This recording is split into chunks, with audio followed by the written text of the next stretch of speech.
Hello everybody!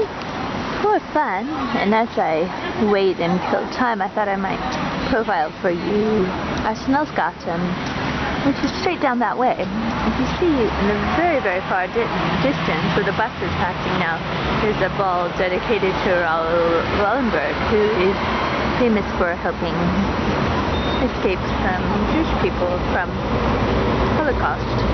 The sky is very nice, and there's the dramatic theater. Very nice old building.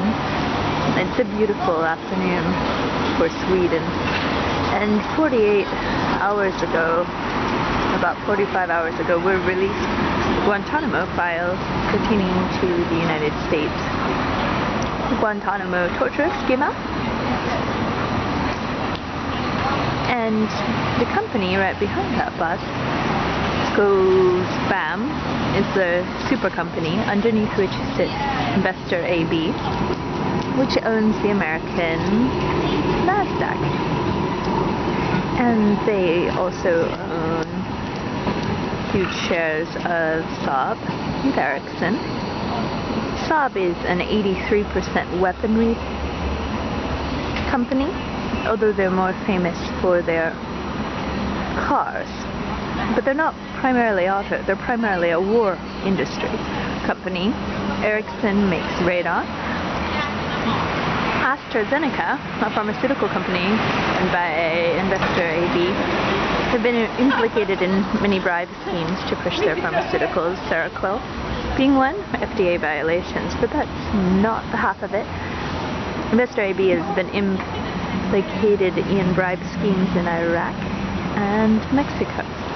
And as of April 1, there's a filing in New York regarding their Securities Exchange Commission corruption. They will probably simply pay their fines and go forward with their new developed monopoly and trust.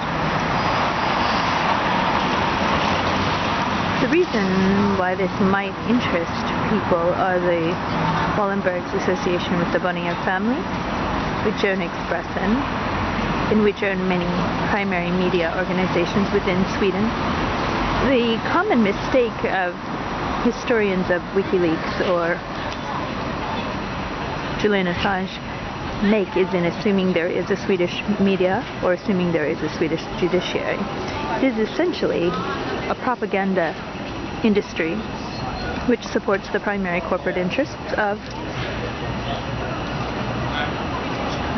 the large industry in Sweden, and then the judiciary is designed to support the corporate interests as well. So anyone who is a student of law will quickly find out that the law exists to protect money for the people who have money. And right now, with the industrialized war machine run by American empire, Sweden is merely doing their part to make sure it all happens, and that is where the nexus of Operation Want finds a good home in the SEC filing, which CEO Lars Weidenborn refused to comment on. I did quite heartily blush when I confronted him in the third story of Arsenalsgatan 4C.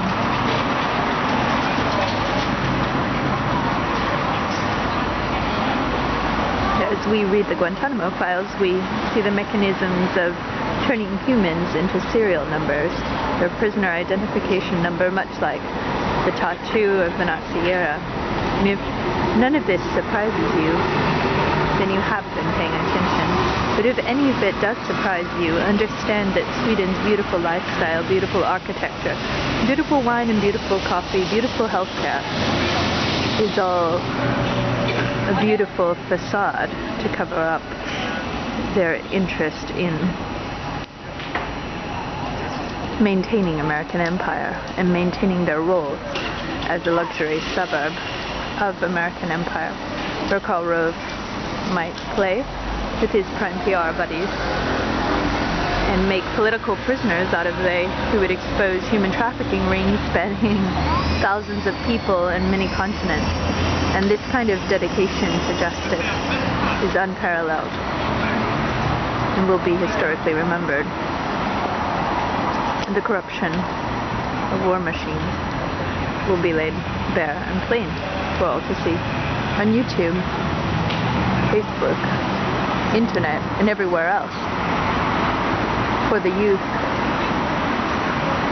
we must understand what corruption underlies these semblances of reality which the keepers of the gate attempt to inflict on us, for we know their lies.